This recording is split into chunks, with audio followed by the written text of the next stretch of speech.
So, good morning and good day. I'm Judi Glova, and for the past 16 years, I've been an executive coach and an expert in intuitive leadership. And I'm also a facilitator of the Sedona method. So, I want to welcome you today. Today is March 3rd, 2021, and I'm going to be leading today's call.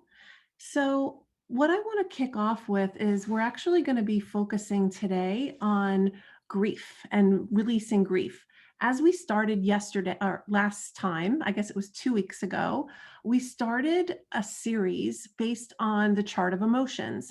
And the chart of emotions was created by Lester Levinson when he founded the Sedona method. And he realized that there were certain energies and frequencies of emotions, and there was kind of a certain progression of how you could actually release emotions, and certain emotions had more energy than others.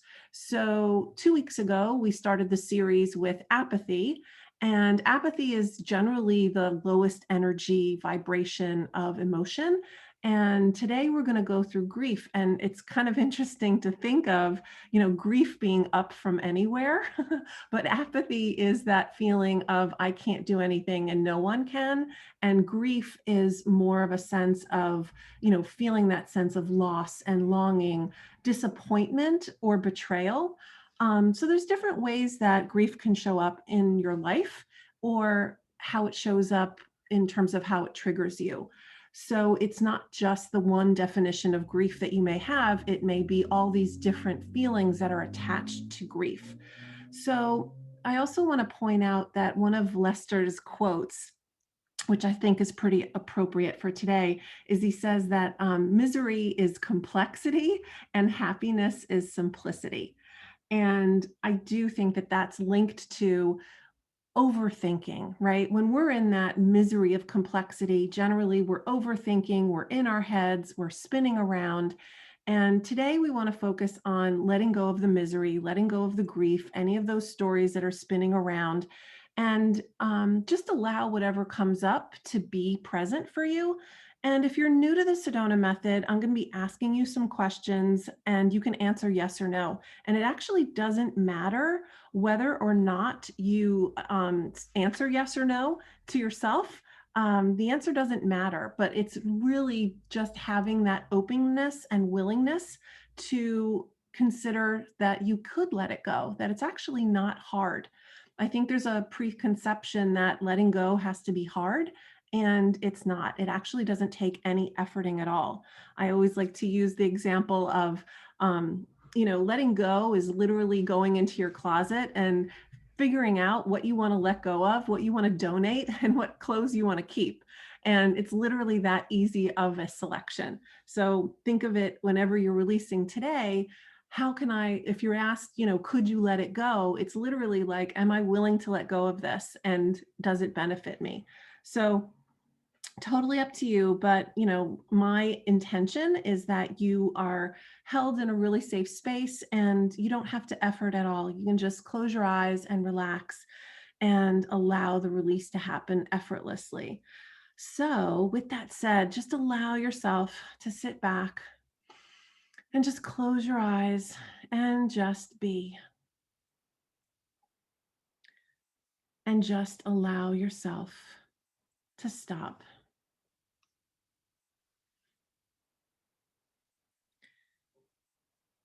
and allow yourself to just be who you are.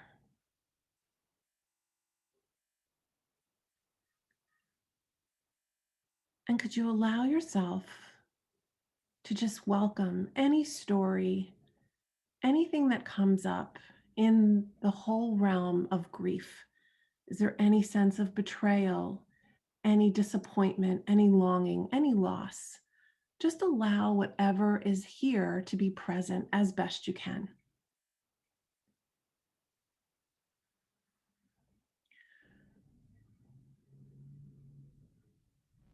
And could you allow yourself to notice any sensations, any pictures, any sounds, any conversations you may have had, or any conclusions that you've made about yourself or others in relation to grief. Could you just allow that to be here?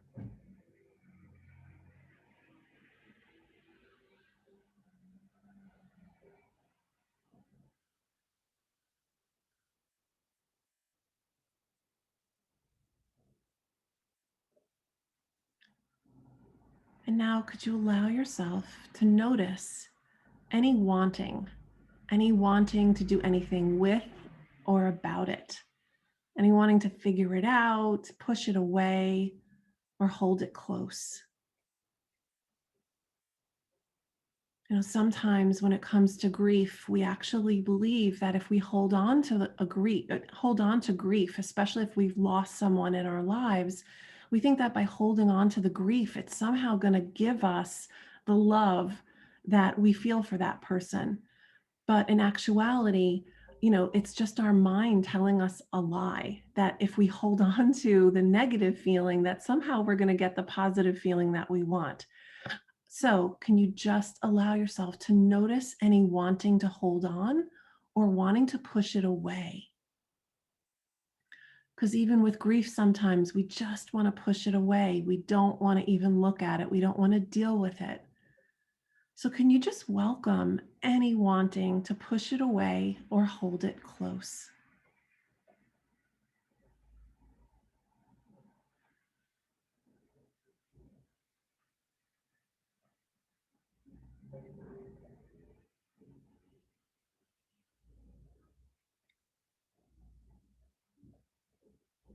And could you allow yourself now to welcome any sense that it's personal about you or who you are?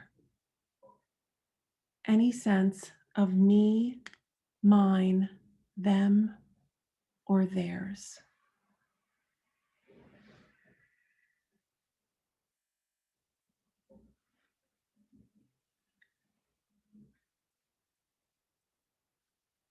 Or could you notice any sense that it feels really important or personal to you, that you need to figure it out?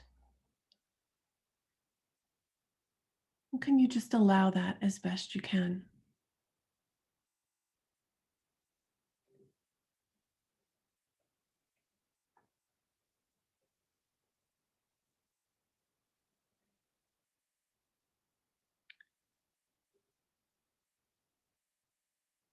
And could you just, as best you can, just for this moment, can you just allow yourself to let that go, even if it's just a little bit? Can you just allow it to leave on its own? Again, remember, there's no efforting that's required. Just allow yourself to let it go.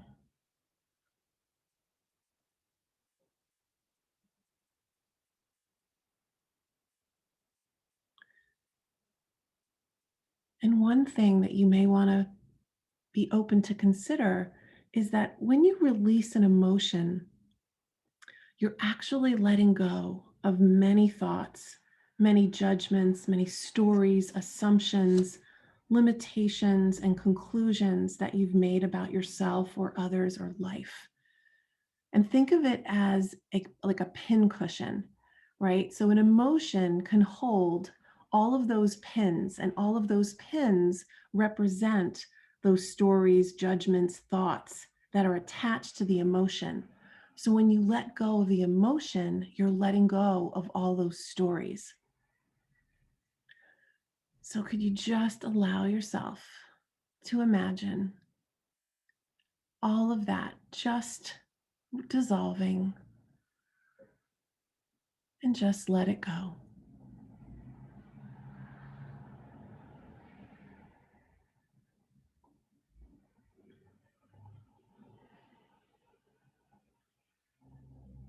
And now let's actually take a deeper dive. As I mentioned before, a lot of times we hold on to grief because it's the love that we actually want to experience. We feel that there's some kind of a lack of love, that we're not loving ourselves, or that we're somehow not loving that person that's left, or there's some kind of attachment to something that we can't let go of. So let's take a deeper dive. And can you allow yourself to welcome that essence and what's at the core of love?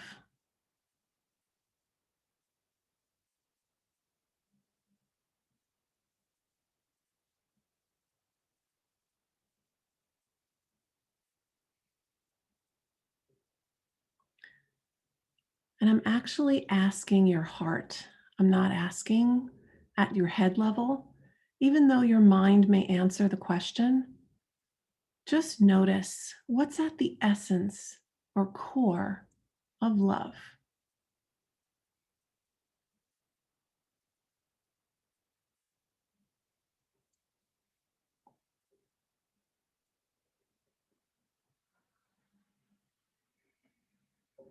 And what does it arise from?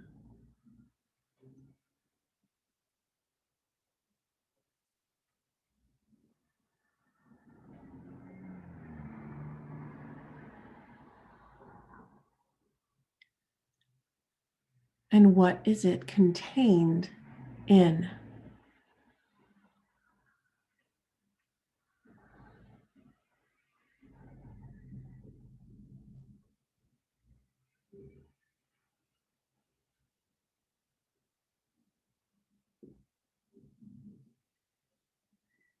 And what does it return to?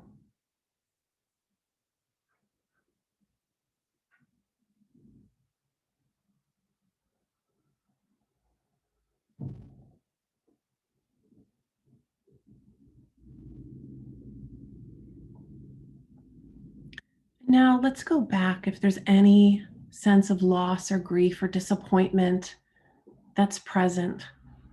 Let's actually go back one more time and allow yourself to welcome any sense of loss, disappointment, betrayal, grief, and just allow it to be here as best you can.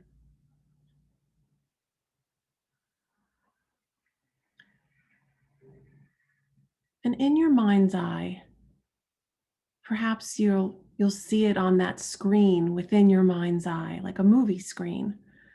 Allow yourself to notice what shows up on that screen. Any thoughts, any feelings, any pictures. Just allow that to be here as best you can.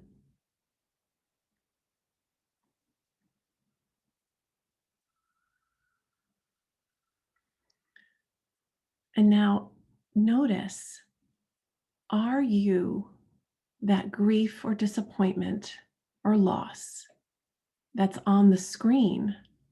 Or are you that which is aware?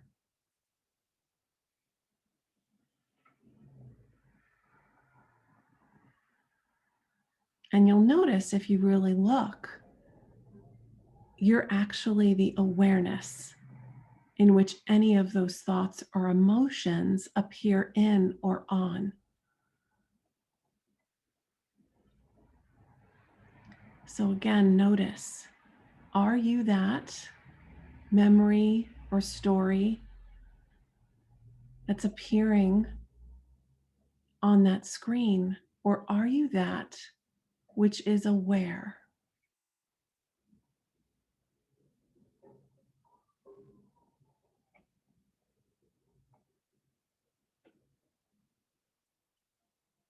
And allow yourself to notice that awareness, that spaciousness.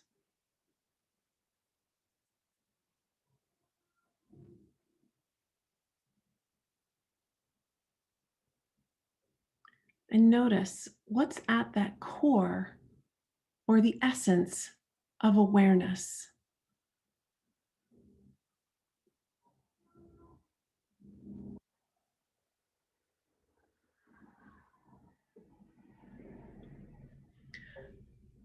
What does it arise from?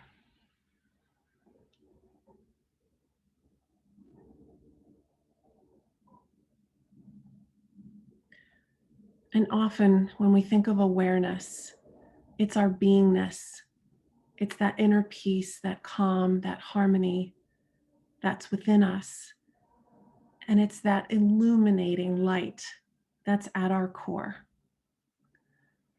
So, can you allow that light to just expand and fill every atom, every cell, every tissue in your body from head to toe? And just do that as best you can.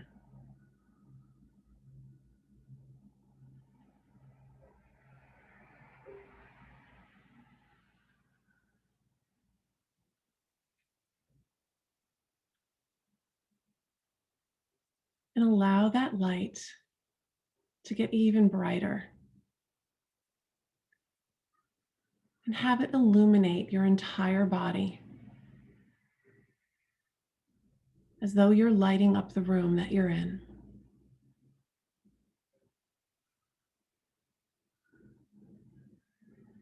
Allow that light of your awareness to expand into the room and even beyond the walls as best you can.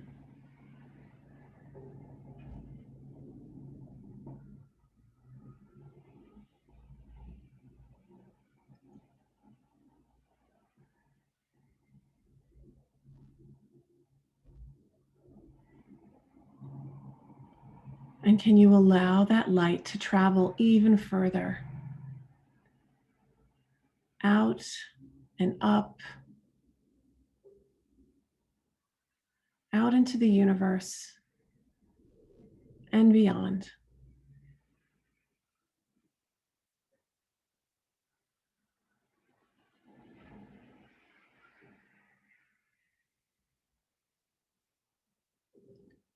And can you allow yourself to rest as that?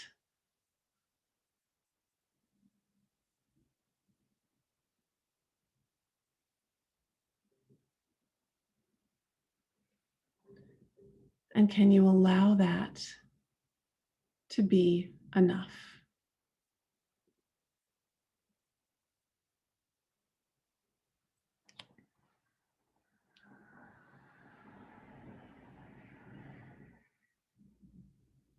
Okay, great. So I want to open it up to any questions, insights, any observations. If there's any questions about what the release was or how or anything about the Sedona method, please open your chat box and actually put your put your question, or you can just put your name and I'll call on you and I'll unmute you so that we can have a quick conversation. But I'm really interested in knowing if there's any key takeaways, anything that you were able to really release, and just know that this is a safe space and we'll be able to process through that. And if you have any requests for something that you need to release on, that doesn't have to do with grief, maybe you're dealing with another issue right now. um, Maybe there's any type of anxiety or worry or fear, I'd be more than happy to address any topic that you have that's present for you now. And also, while I'm waiting for you guys to put anything in the chat box, if there's anything present, I just also want to mention and reiterate what I had said before about, you know, emotions actually have a lot of thoughts that are attached to them, right? So whenever you're able to release on an emotion, it's so powerful because it can release so many layers, right? So when we release something, if you want to go for the big money pot, right? You want to go for the big nugget. Releasing on emotions can really help your progress and being able to let go of things. And as I mentioned too, this is a series that I started, and we're going to go through all of the emotions in the chart of emotions. Every other week, there'll be a new topic, and we'll be going up and up in the chart of emotions. So just know that those topics are coming. And I'll also place the chart of emotions, or a link to the chart of emotions, in the box when I post this on YouTube. I'll be able to give everybody access to the actual chart of emotions. So you'll be able to see what kind of journey that we're going to be on for the next 6 or 7 weeks. No, it's actually going to be 6 or 7 um, meetings that we have, because our sessions are every other week, as you know, every other week on Wednesdays at 11 o'clock Pacific time in the US. So, again, going back to emotions, having all of these attachments to them, specifically, they can be anything from a thought. It could be even more charged, like a judgment that you're holding against yourself or others. And it's interesting because I was just listening to the podcast that Hal Dwoskin launched about letting go, and I was listening to it this morning, and it's called Letting Go and the Greatest Secret. And the person that he was interviewing was this guy named Peter Russell. And one of the things that Peter Russell talked about when it came to releasing and letting go was also forgiveness. And sometimes, if you're having a hard time letting go of something, it may be that you're not willing, you haven't up to this point been able to forgive yourself. And you may say, well, wait a minute, why am I forgiving myself? Well, it could be that you're holding a judgment against yourself, like you weren't doing something well enough, or you didn't have enough, or you should have known better. Sometimes when we're shitting on ourselves, or should meaning SHOULD, whenever we're shitting on ourselves, I should do this, I should do that. Or if you're judging yourself as right or wrong, good or bad, those types of triggers, compassionate self-forgiveness is one of the best ways that we can release it, because you'd be surprised how much charge can be released just by forgiving yourself for believing that you could have known better. Because in reality, we know as much as we know in the time that we're in, and we do the best we can. So if I don't have any requests or any questions, I just want to give you my sincere thanks and appreciation for showing up. And I look forward to seeing you in 2 weeks. And chances are, if you've already registered for today's call, you'll be getting the updates, and you'll be able to get any new products or any new offerings that I have with relationship to the release and recharge. And so I'm going to give one more request out. If there's any questions, anything that you want to share, I look forward to hearing those. And if not, I will see you in 2 weeks. And if you want to also request any releases ahead of time, I'll be more than happy to include those during our call. All right, everybody, have an amazing, amazing day, and I'll see you soon. Bye-bye now.